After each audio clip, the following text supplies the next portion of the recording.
Hi, everybody. My name is Brady Werger. I want to thank everyone for attending today for our February Capital Chat for 2022. Like I said again, my name is Brady Werger, and I am the Vice Chair of the Iowa Developmental Disabilities Council. Today, I would like to introduce Bill Collisted. He is the Public Policy Director with the Iowa Developmental Disabilities Council, and Brooke Lovelace is our Executive Director with the Iowa Developmental Disabilities Council, and Amy Campbell, she is one of our lobbyists that does all the work kind of behind the scenes at the Capitol to advocate for people. So I just want to say I welcome everybody today. This will be a great session today. We will be giving out a lot of good information. And I just want to remind everybody that if they have a question, don't be scared to ask. We are here to try to help you understand and answer those questions. Thank you, Brady, and really appreciate the warm welcome. Again, I'm Bill Collisted, and Brady, you did great. We had a script, and he didn't even know it. I told him last night that he didn't need the script, that he's great off the cuff, explaining what the Iowa Developmental Disability Council does, but also the importance of advocacy. So I want to do a little bragging on Brady today. Not that I couldn't do that for every meeting that we have, but Brady is our vice chair this year of the DD Council. And I'm going to have him tell the story a little bit, but this week, Brady and I had an opportunity to go up to the Capitol with NAMI for their advocacy day on the Hill. And Brady, in his own way, started emailing a few weeks ago the governor and lieutenant governor requesting a meeting, just saying that he was going to be at the Capitol and thought it was an opportunity to meet them. And he was able to meet with both the lieutenant governor and the governor, but he also met with both his senator and his representative. And Brady, tell us a little bit about how that went. So I'm going to kind of back up a little bit, but I live in Glenwood, Iowa, and I didn't even know that NAMI was even doing this event. The reason that I found out about this opportunity was my church. I am in a group in church for mental health called Fresh Hope for Support. And they posted something in our church newsletter, and I started reading it. I go, NAMI, Mental Health Day on the Hill. I said, that's right up my alley. So I right away took that information and registered for the event, saying, I'm a survivor of mental health, and I need to be here so I can not only advocate for myself, but so I can advocate for other people that may be going through the same mental health problems that I've gone through, and to help people realize that they're not alone. So I registered, I got everything set up. I found staffing within my agency to bring me up. I reached out right away to my Senator Mark Costello. I reached out to my representatives, David Seek, right away and let them know that I was going to be up there. They both made time in my schedule. Some of the topics that I brought up with my senator and representative and both lieutenant governor and the governor was the continuous issues with waiting list. I shared with them that my biological sister waited 3 years to get on the waiver, and she waited 3 years for the waiver, and when she was living in an agency in Carroll, Iowa, she had extensive behaviors, which made it to where the agency had to kick her out of the program because they couldn't manage her behaviors. So they had to put her in a county psychiatric hospital for about 3 to 4 months. And they ended up moving her to Brookhaven Hospital in Tulsa, Oklahoma. Prior to her move to Tulsa, she just got approved for the waiver after, like I said, waiting for about 3.5 years. Now that she's been in waiver for a couple of years now, state of Iowa wants to come back and take her waiver that she waited 3.5 years for and asking her to reapply, which means that she might have to wait on a waiting list again. So I brought that concern up. I also brought up the concern on trying to give funding to the Glenwood Resource Center so they can open up more HCBS waiver programs within the community so they can move people from the resource center into the community of their choice. The answer I got back from that was yes, it is something that they addressed that needs to be done. They're just trying to figure out how to do it because Glenwood is more what they call a rural town. It's not like Woodward where you have, the Des Moines and the Des Moines suburbs of, Urbandale, Johnston, and Grimes. Glenwood is a smaller town, and we don't have those suburbs like Des Moines does. So they are trying to figure out how they can do that because they want clients to feel like they can live in the community and not have to live right off the campus of the Glenwood Resource Center. Another thing I brought up when I was meeting at the Capitol was providing training to law enforcement. And what I mean by that is, and I'll share a little example, but when I was living at Neuro Restorative in Carbondale, Illinois, I ended up getting arrested twice for fighting with the police, and they tried to charge me for a criminal matter. And when I had to go to court so they could figure out how they were going to deal with this, I said, I said to them, you guys need to look at this because I said, this is more of a mental health issue, not a crime. And I said, you guys always try to go and say that it's a crime that this individual is, doing, but do you ever look at it as a mental health issue? So I brought up with the governor and everybody that I feel like it would be great for law enforcement to get the extended training to learn more about when they respond to a call that's mental health related, how to deal with that appropriately and not consider it a crime all the time. There's a difference between crimes and mental health. That's right, Brady. Brady, and I just, kind of reflecting on that day, it was wonderful, Brady. And the word that I would leave with too is when I think of that day, Brady, is powerful. Brady's message is clear, kind of like we put in the PowerPoint. He was there to advocate for mental health issues, whether it dealt with the police or whether it was ongoing training and support. Certainly expressed a personal story about the expression and frustration with the growing waiting list, which we know is over 15,000 Iowans currently. That was really powerful. And then, Brady, your ability to just share your story and to kind of express that you've been in a lot of different parts of what some people would call service array or the system in Iowa, and then now really starting to thrive and dealing with what the issue is rather than, if they would have dealt with the criminal issue, they were dealing with your mental health issues at that time or the support needs that you have. And at the end of the meeting, Governor Reynolds said to Brady as she was shaking his hand, just talked about how inspired she was and how she, like Amy just put, she was certainly moved by it.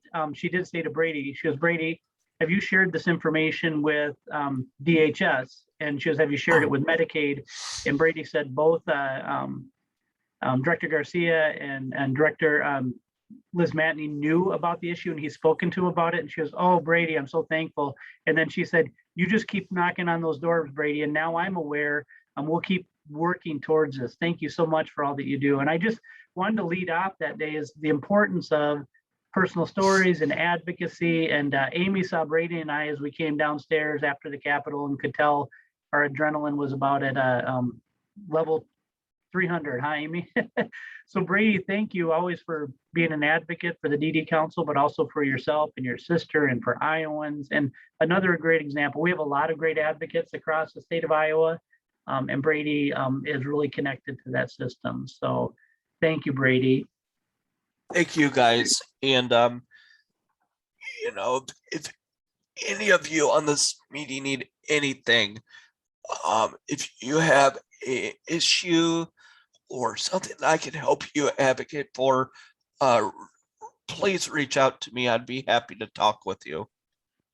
Brady, I love one of your quotes. You always say to people is, you know, mental health issues are important and so are disability services, and you're not alone, right? And so there's a lot of people here and a lot of people with a big voice is important. So I do want to transition and we're going to start talking about some of the bills and then create some time at the end for us to have a conversation where we can kind of gather together and talk about what's going on, but then also maybe spur some of us into action and following some advocacy opportunities. So we know it was a historic week and it's kind of been a really fast part of the legislative session, Amy. And do you want to walk us through what's going on with funnels and taxes and budgets? I feel like I'm doing something from the Yellow Brick Road here, but I know I almost said oh my in there too. So for those of you that are fans of that. So anyway, thanks Bill and Brady. It was awesome to see you guys at the Capitol. And Brady, when I first saw him, said, well, we don't have an appointment with the governor, but I'm just going to go see if she's around. So I love that. And obviously he knocked on that door too. I know you've got a lot of advocates on here today too. And so I wanted to make sure that we had a good amount of time at the end to really just talk about whatever is on everyone's minds, and kind of go with the flow on that. So be thinking of that as we move through kind of what happened this last week, this last month. The big news was there's two big pieces of news in the last 2 weeks. It's been a pretty big couple of weeks. February 18th was the first funnel deadline. So that's a deadline that legislators put on themselves to get bills out of committee. And so any House bill had to be out of a House committee and any Senate bill had to be out of a Senate committee unless they dealt with a tax or spending. Those are considered funnel proof, so they can be done at any time during the session. So this last week was really meant to be a week of just getting bills, debating bills on the House floor and on the Senate floor. They bring them up one by one and they debate them and they vote on them. A lot of them go really fast. Others take a lot of time. And that's kind of what they need to do in order to get through to the second funnel deadline, which is coming up just in 3 weeks, when a House bill has to have been voted out of the House and then has to be voted out of committee in the Senate. So it has to be out of one chamber and then out of the committee in the other chamber. So that's a lot of work in 3 weeks time. And things can kind of fall off the agenda at this point and get lost. So those bills that are in our bill tracker, you see the link below there.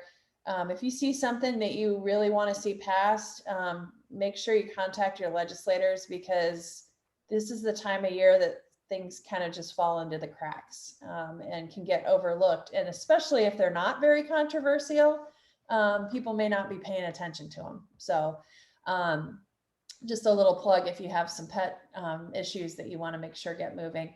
But this just yesterday was the big news. The Senate and the House passed the largest tax cut bill in history. That's what everybody's saying. I don't know that that's validated or not, but they're saying that this was the biggest tax cut in history. So what I have on the screen, just ignore that, because I wrote the PowerPoint before 6 o'clock last night or 7 o'clock when the House passed the tax cut bill. So that bill, House File 2317, is on its way to the governor.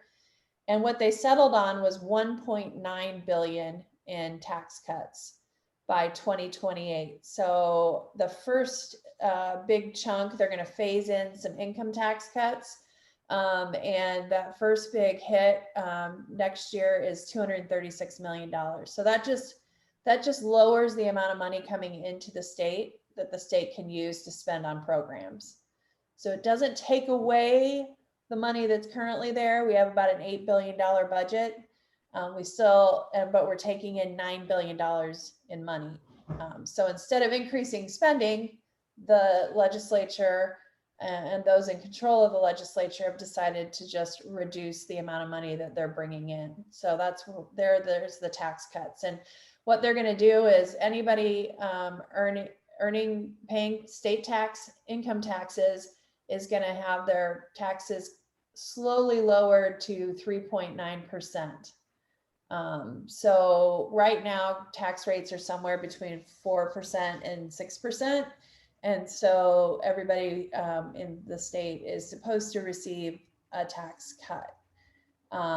It's going to be very, very different based on how much you earn. So somebody earning $68,000 a year, a family, that's the median, the middle income, kind of the average in the state, would get about a little over $500 cut out of their state taxes. Somebody making over $1 million would save $56,000.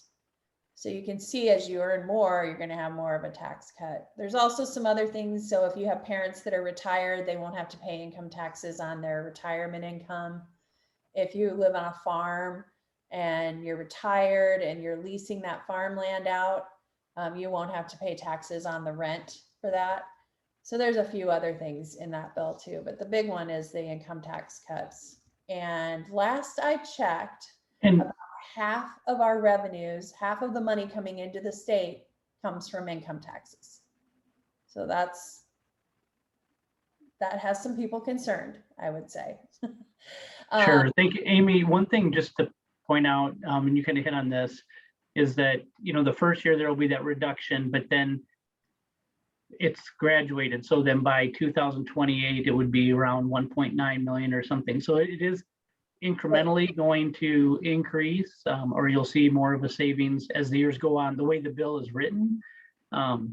Correct. And then, like you said,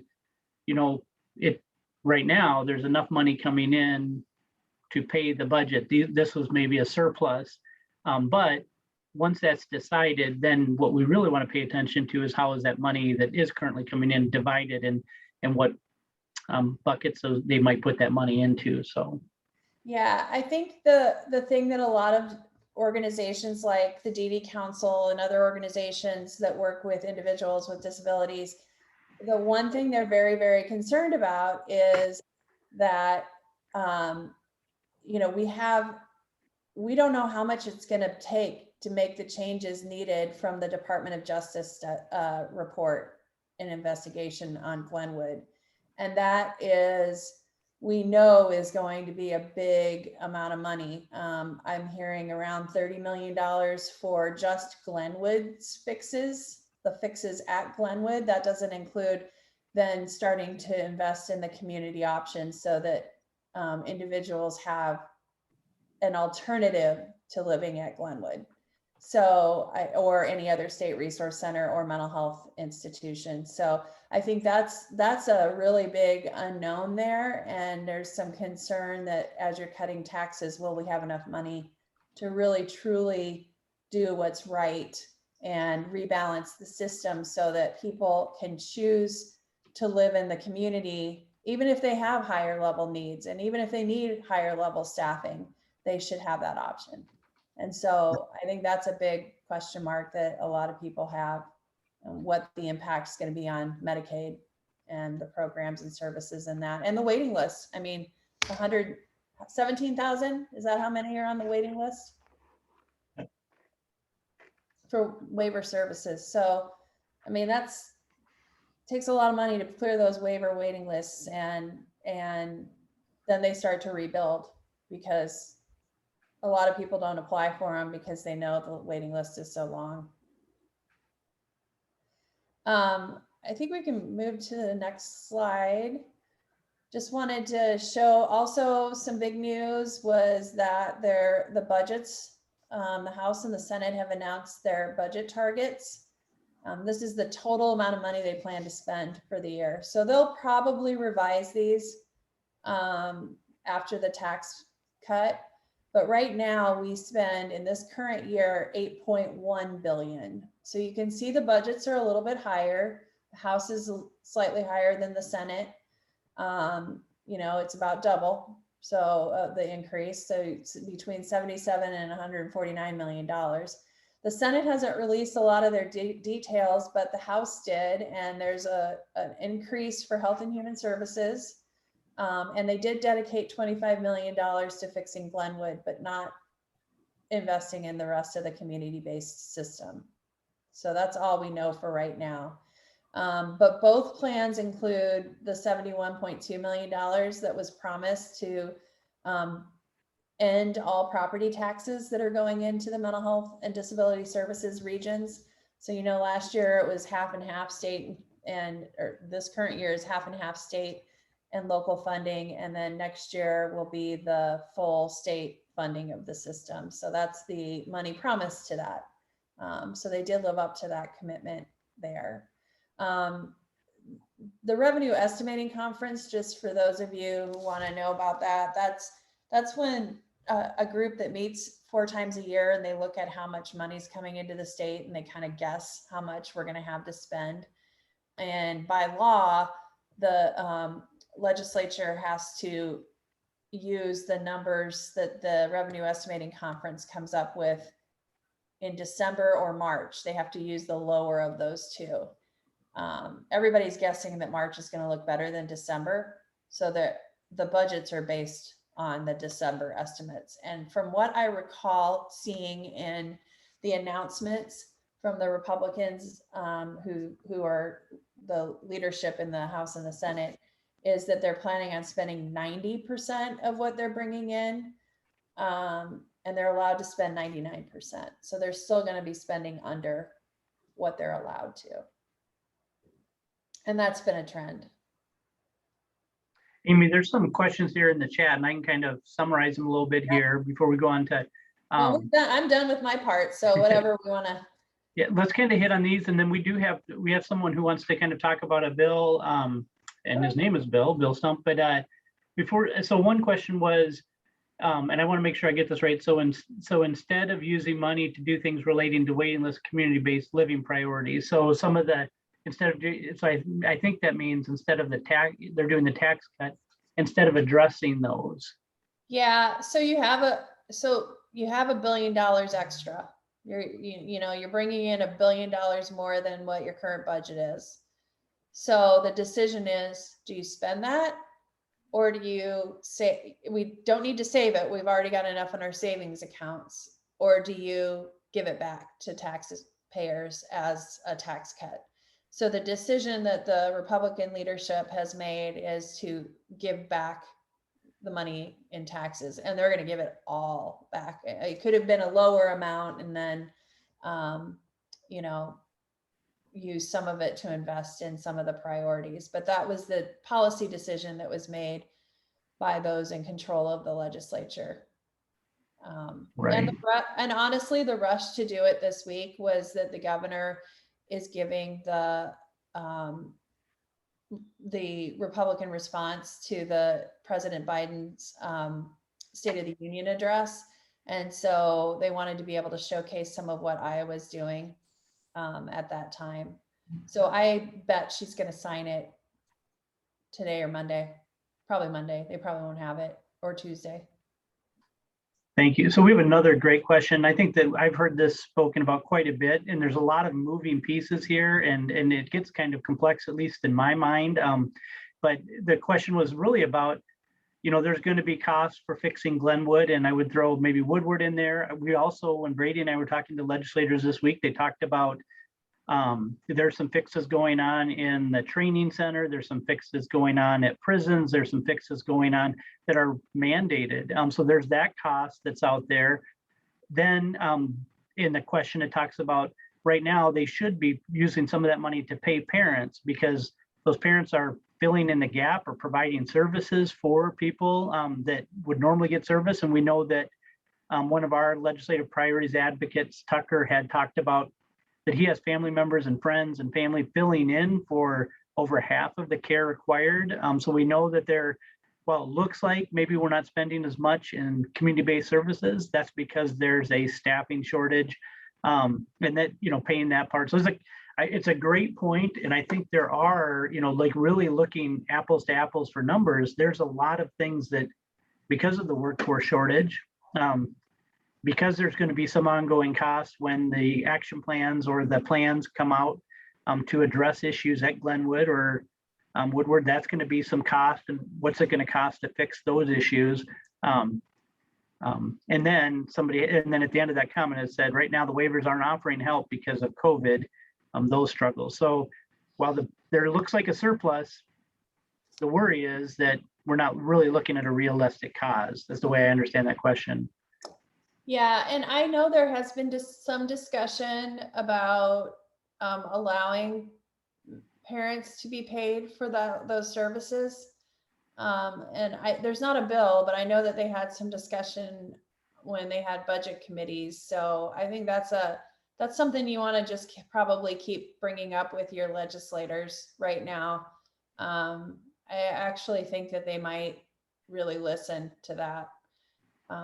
They're really trying to find ways to help, especially get parents when they want to get back to work, they want to get them back to work. So I think that's a good point to bring up.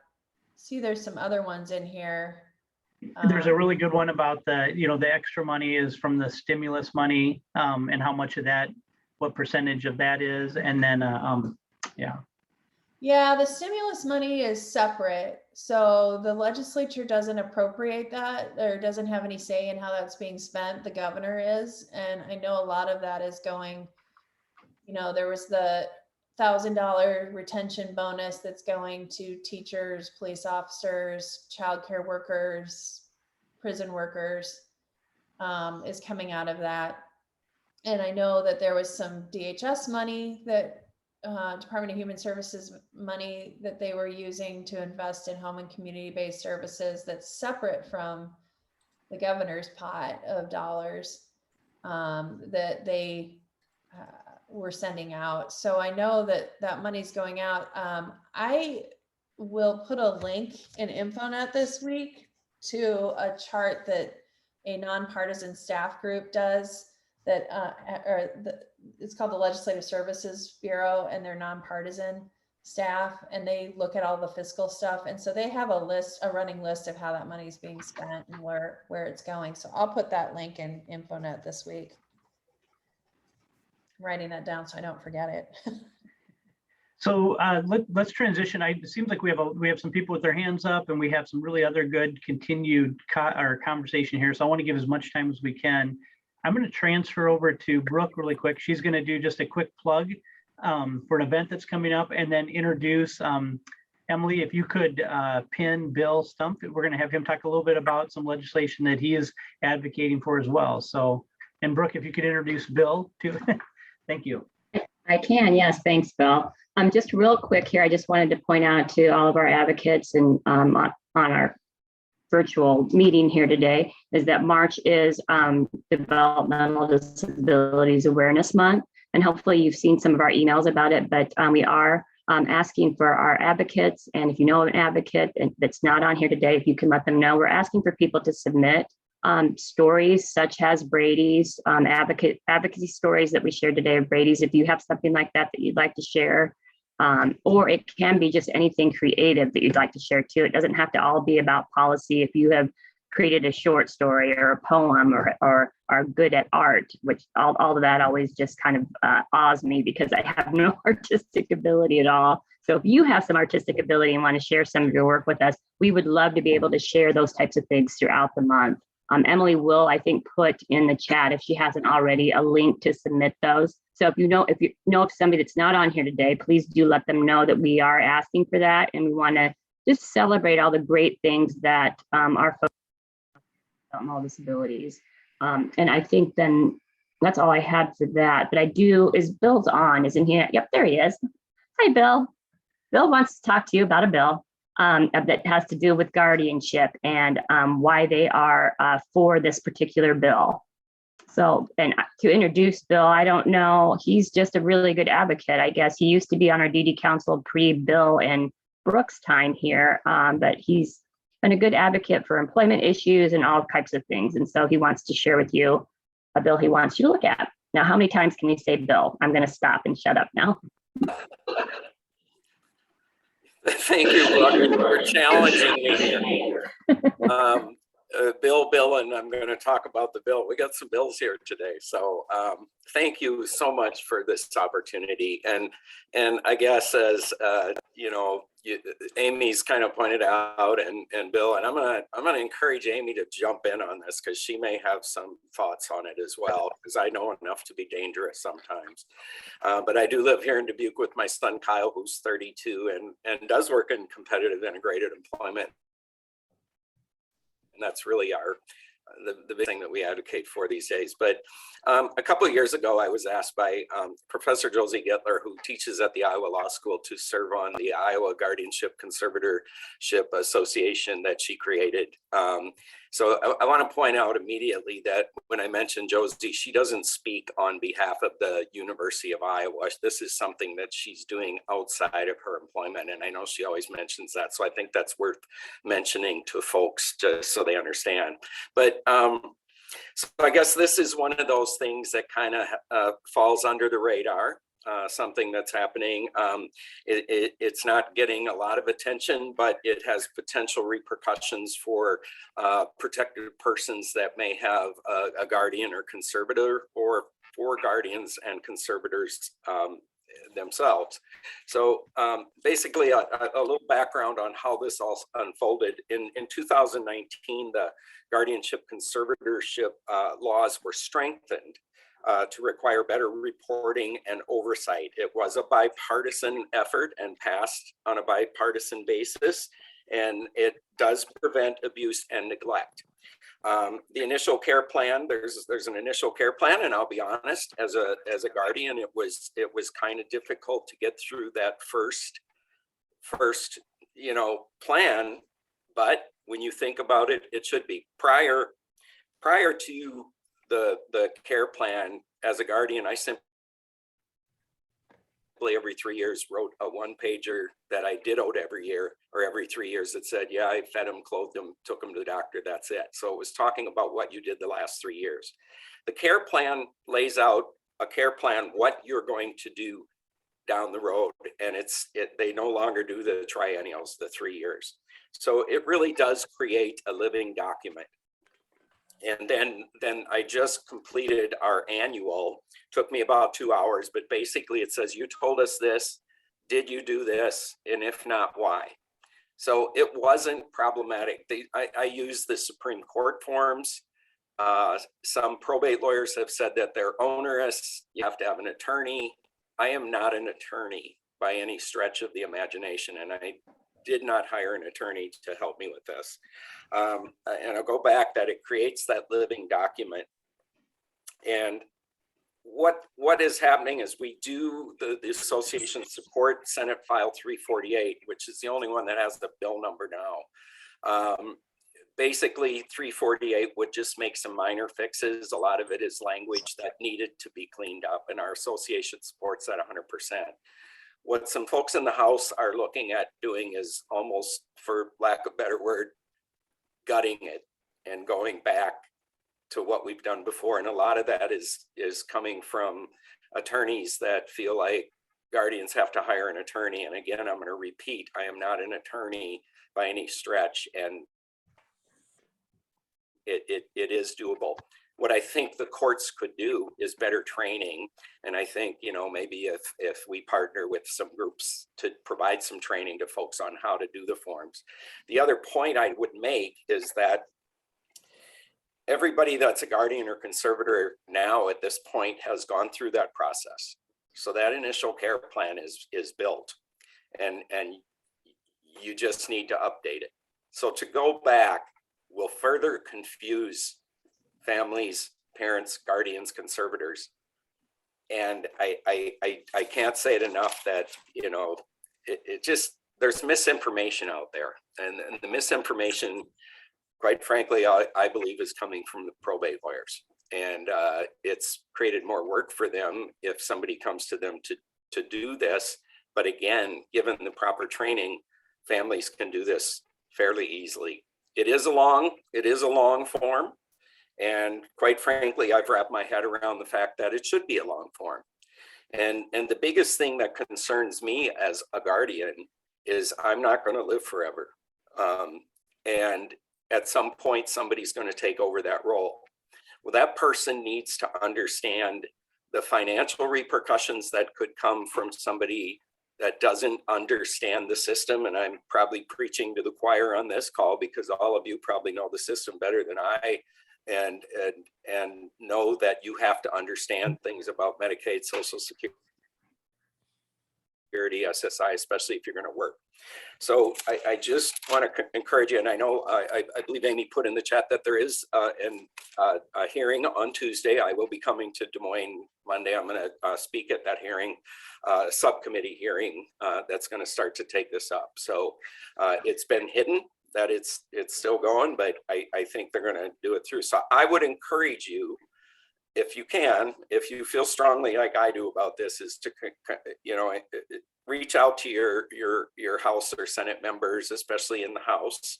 The chairman of the committee, of that Judiciary Committee, is Representative Holt, and I believe Representative Height is maybe he's on it, but I'm not sure if he's the vice chair or not. But also Todd Pritchard is on that committee too, and I think those are the three that will be doing the subcommittee on Tuesday. So the other thing I'd ask, if anybody is in Des Moines or would like to come to Des Moines and provide support, to just show up at the hearing if you'd like to speak. But if not, we want some folks to let the committee know that people are paying attention to this. So I appreciate the time. I could probably go on about it for hours, but I don't know, Amy, if you have any thoughts or not on it. No, and I think that bill is so complicated, and you did such a good job of explaining it in real terms, because when you look at the bill, it's pretty, you have to be a lawyer to really read the bill. But it's complicated. Unfortunately, I think what happened is there were some legislative personality conflicts going on, and it really sabotaged the bill. That's all I can say, as I think that unfortunately things unrelated to the policy in the bill made it sort of stall out and not move. And so just when I went around asking, after Bill S called the Bill K, when the bill talked, I went around to ask if that bill was going to be, it was alive, and everybody told me it was dead. And then the next, I tell Bill that, and then the next day there's a subcommittee. So that just tells you how the session goes, you know, never say never. So I put in some links there. I will put those in InfoNet too. I made a note of myself to note that the links of how you can watch in the House. You can watch the subcommittees, but you can't participate online, but you can submit comments online. Now, Bill, can you remind me, does that bill, does Senate File 348 include both adults and children guardianships, or is it just adult? I believe so. So, that just off the top of my head. And I'd also point out that our association does have a lobbyist, and it's who used to serve in the House. He is an attorney, and he is our lobbyist for this. And he could be better schooled than I. It does get complicated, and I'm thankful for Josie Gittler at because she's really educated me on it. I will point out that we have met with several members of the Judiciary Committee, both Republicans and Democrats, and I've told my story, and I'm frank, it was tough at first. It was a difficult process, but again, the process is done, and the potential for folks to, you know, take advantage of people financially is really high if we go back, because there is no oversight. And the care plan and the updates every year provide oversight to the court. Now, whether the courts are looking at those really close, I don't know. If county courts are, it may vary from county to county. But my point with that is if you ever were turned in and somebody suspected you may be abusing as a guardian or conservator, that document is there, and you darn well better be able to show that you did the things that you said you were going to do. So that's where the oversight comes in my belief, just in a kind of non-academic, you know, way. So thank you, Amy, and thank you, Bill and Brooke and Brady for giving me this opportunity. It's tough to follow Brady Werger anytime. And thank you for your voice, Brady. Sounds like an exciting day last week on the Hill. So thank you for that. Thank you so much, Thank Bill. you, Bill. Good job, Dad. This is Teresa Baumhoff, and I'd like to echo and support everything that Bill said. I'm on the Iowa Guardianship and Conservatorship Association board also. Been a past guardian conservator for my daughter. And what this does is if you aren't making a financial plan and a health plan for the person that you're supposed to be protecting, this is what gives you the format to do it.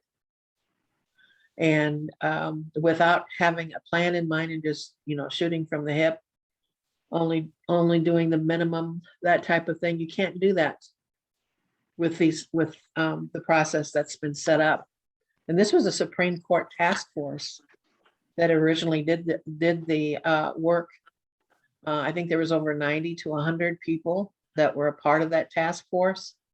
And they came to the conclusion that our guardianship and conservatorship process or program was broken, that we really weren't protecting people the way we should.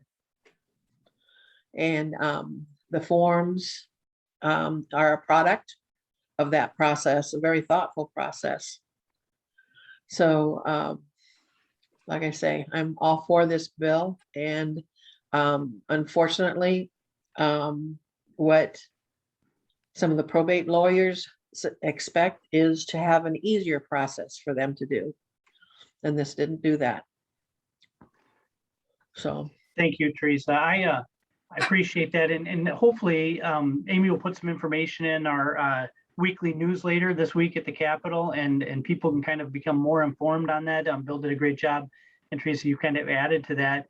You can tell things are getting a little more serious at the Capitol. We have a lot of conversation going on in the chat, which is great. Always makes us wonder if we should extend these a little bit longer, at least have a room to have a conversation afterwards. Chad has been patiently waiting with his hand up there for a while. So I'm going to have Chad go, and we can see he's had some different comments in there. So he might be a whole different topic, or he can kind of clarify what he was wanting. But Chad, go ahead. Thank you for joining us today. No, thanks for having me. My name is Chad Webb. I'm a single father. I raised my 13-year-old daughter, have her whole life. And now I have my 5-year-old son. The conservator and guardian conversation that Bill just had, it really hit me hard because, again, I want to make sure my son gets to a point to where he can hopefully maintain on his own. And I'm here to tell you, before I got my son, he was physically abused and sexually abused, all caught on videotape right here in Iowa. All caught on videotape. The man who did this was the mom's boyfriend. Of course, she moved out and had my son at first, was the boyfriend. So caught on videotape. I still have these videos, and there's a point to this, but he got a plea deal from our government that got him off child abuse registry and a sexual abuse registry. Got a plea deal. Of course, they put a no contact order on him. About 5 months later, he was caught back in the house. Actually, I found out he was at the house. I had to get evidence of this. Long story short, about February 2020, I finally got someone to go in and catch him there and get my son out. So again, we're talking about pro-life Republicans that preach this, pro-life. They force people to have children, but they don't protect them when they get here. We're talking about a disabled child who cannot communicate and speak back to anybody. And to this day, the mom got charged with child endangerment and is on probation for 2 years. And she still gets unsupervised visitation of my nonverbal son 2 hours away, okay? That's one issue. That's probably for a different place. Maybe judiciary, I don't know, who cares? I've been up to Capitol a few times. I spoke to many. I spoke to Republicans specifically because, to be honest, I helped vote them into office. And I'm here to tell you, I at this point in time, I could never vote for them again. Here's why. Pro-life is just a slogan they use. It's not real. They're not protecting life. They're certainly not protecting the most vulnerable among us, okay? And I'm having a hard time swallowing this. It's hard enough to witness this. So now back to this current situation. We are on a full ID waiver. We have the ID waiver. I got my son in school. He's got an IEP. Again, get on these chat rooms, Iowa Autism Society, all these other ones. You're going to find out that this is a whole job in itself, making sure these IEPs are formed correctly and also followed correctly. I currently have an investigation going, hopefully, with the OCR because, my school district, of course, is denying services, and I have to look into this. I mean, I wish I could get a grant to go be a lawyer. I need to be. You almost have to be to do this. I mean, we are in a dire situation right now. I do everything for my children. I mean, they talk about this money. If they really want to help parents out here, the south side of Des Moines desperately needs a child care center, like Johnston and Child Serve. We need that on the south side. I have to drive to Johnston twice a day, 2 times a day, to give my son a half a day of ABA therapy. Half a day. Now, I've told these Republicans many times, just pay attention. You have to invest in this now. These kids need this service. COVID has hurt these kids so bad. And I know there's more severely disabled people than my son. And I feel for those parents. I'm sure they're having a tough time going through this. But for kids like mine with autism that have a chance to be rehabilitated, per se, I mean, they don't want to put no money into this. So I don't understand. They're going to end up having to pay for these kids anyway, or adults. They're going to pay for them. Like, I don't know. I've just never been so I've never felt so helpless in my whole life. And rent, like we're facing eviction. They know this. Like, I mean, there's bills that need to be paid. They're not getting paid, but when it comes to special needs, I'm in a rock and a hard spot because if I don't give my son the needs, and get him services that he has to have, I could be criminally liable for that. I mean, I could lose my kid for that. But at the same time, go to work, even though we don't have daycare services, it's non-existent.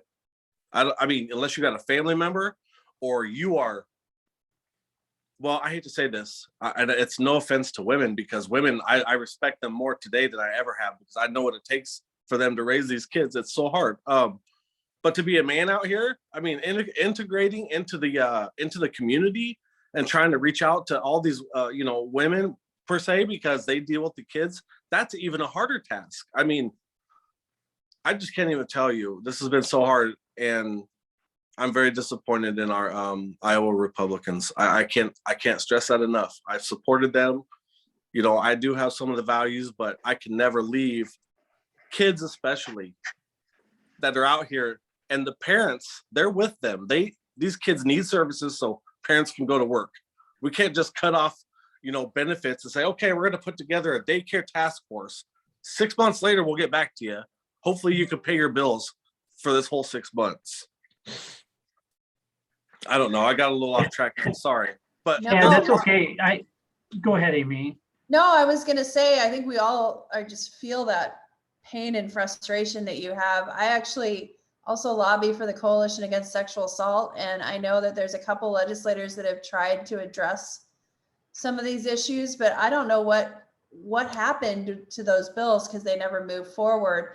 Let me, I'm wondering if I know Sarah Trungariot's on who's a state senator. I don't know if she has some advice too. And I know I put representative, it's Senator Waylon Brown, that it was working on some of that and trying to get some legislation passed to address some of what you came up against with the sexual assault and that type of stuff. But I don't know, Paula raised her hand too. I don't know if she wanted to respond to that. Mine's on a different subject, so go ahead and finish off this conversation. I'll jump in. Okay. Thank you. Just give me one more second. And another thing I want to talk about is the compulsory attendance law. I mean, I can't even tell you. I just don't even imagine how a lot of people get through this, but that was one of the reasons that I tried to get a 504 plan put in place, is because of my son's ADHD. He has sleep issues. You know, now the schools force either saying, bring your child in with no sleep and let him go ahead and deal with the traumatic day, which is the only day. I mean, this is a big deal. And I don't know if anyone else has heard this or even talked to other parents about it, but between doctor's appointments, between COVID, and dealing with the schools, I mean, they just seem like they don't want to even bend on this stuff. Well, it's law. Why get it? Maybe you guys need to start studying on federal law, because it's possible to do. But again, unless you have representation, you are destined.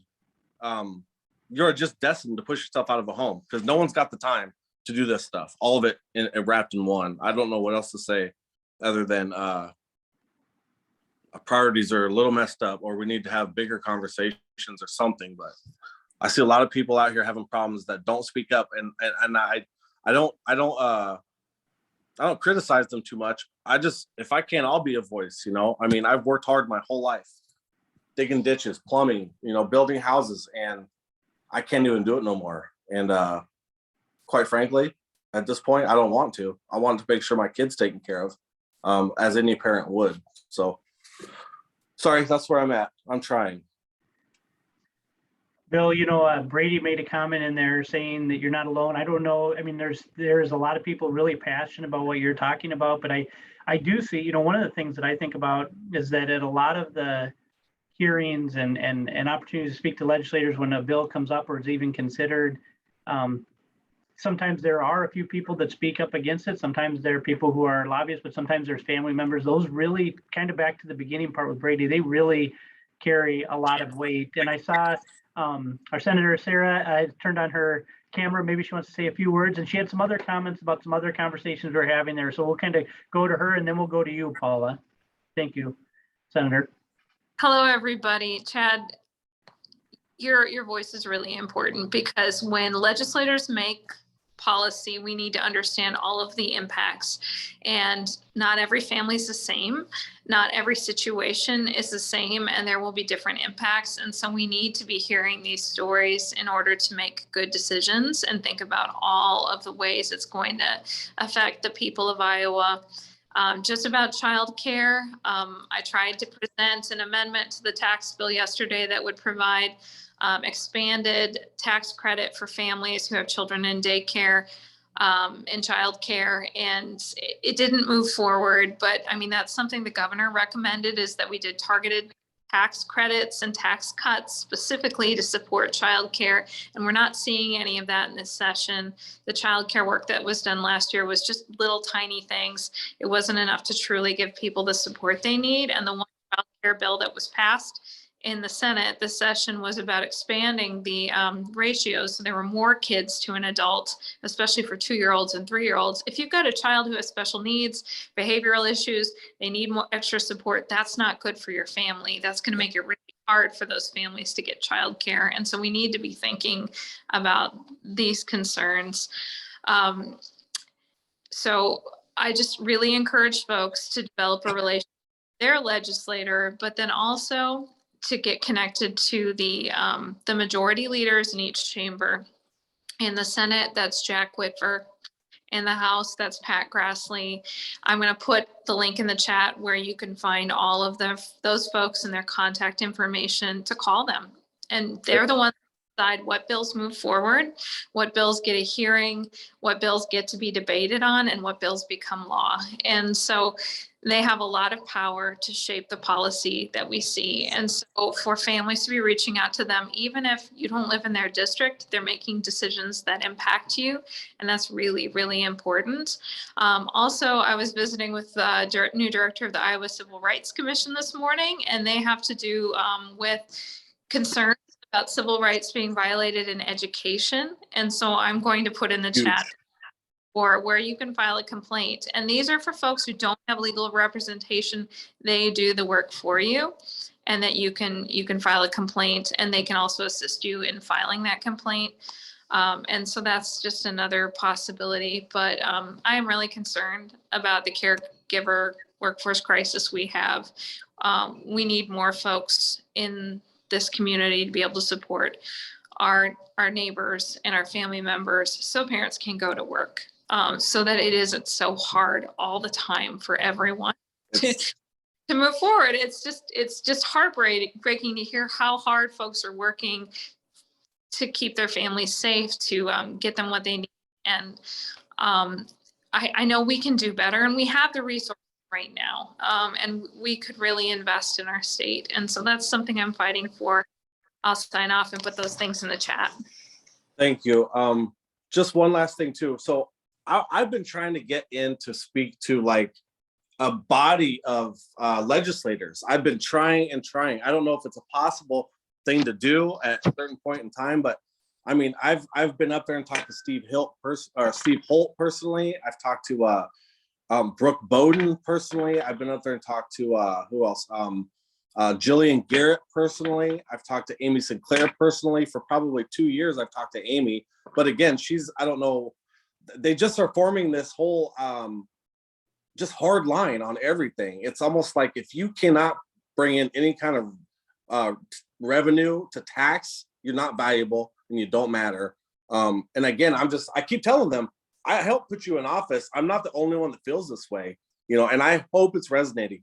But one thing I did in my community, which I'm starting to get some people to listen, is I started I'm trying to get a advisory committee started in the school district with the school board made up of parents that have these kids, so they can advise the school board, which is mostly made up of parents that don't have kids with special needs, so they get rolled over by the administration. That has helped, and I've been advocating with mayors, just trying to bring awareness, in hopes that other people will start catching on. And it seems to be getting conversation, but we don't have enough people doing that, it seems. That's all.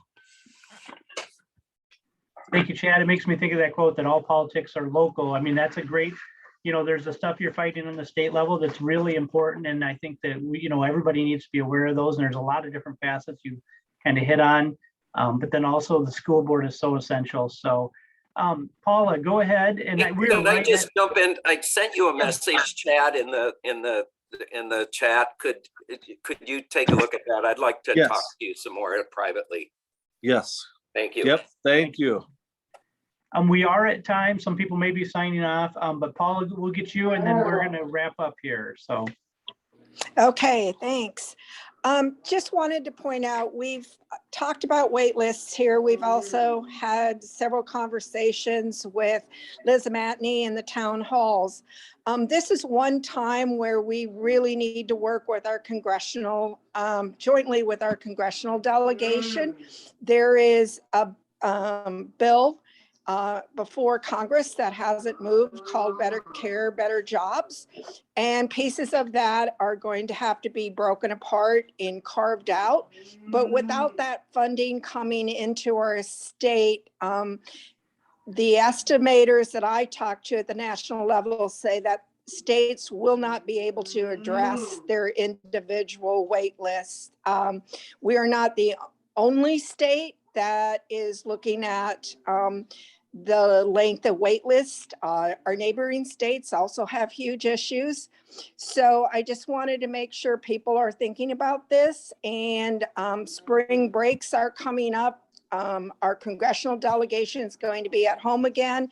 And I want to make sure that we're talking to them about family caregiving, direct care staff, how difficult. I know I've been without the staff we typically have for my son for over 2 years, and something, I mean, we're at a crisis. There's just no doubt about it. I'm not the only family, but I just wanted to point out that, again, this is a time where we also need to have this issue addressed nationally as well as locally. Paula, thank you. What a great way to, Brady, to end on a note with Brady, but Brady asked a question of the director of DHS about funding for community-based services, and in response to the DOJ finding and wanting to make sure there were enough resources for people in the community to receive services. And she said, her comment was, Brady, that really, if you have an opportunity to speak at the national level about the Better Care, Better Jobs Act, really make sure your voice is heard, and make sure they know about the waiting list, but also the need for support, whether it's, two of our main priorities with the DD Council. One is the waiting list, and then the other one is around the workforce. And we'll make sure we have some information on there that you can link. The real easy opportunity is to go into our Take Action Center, and you can contact your either your state or your federal representatives right from there. And Paula, that's a great call for action. An important thing for us to do. So thank you everybody so much for attending. We really appreciate all the activity here. We, as I think about these meetings and last year, as we continued to share our bills, the engagement is great. We're getting more and more discussion. So we'll continue to evaluate that and figure out a way where we can create space for these passionate stories like Chad's, and these passionate stories like Brady's and Bill's, because that's really important. We can, in our weekly newsletter, which I hope you're getting, and if you're not, you can send a message to Brooke and I, and we can make sure you're on there. But if you're getting our weekly email, that does summarize what happened at the Capitol, and we can spend a lot more time in conversation to make sure that we're advocating for the correct things. So everybody have a great afternoon and a great weekend, and we're glad that you're here, and keep advocating and don't give up, and you're not alone, as Brady would say. So thank you, everybody. Thank you. Appreciate it. Yeah, thank you.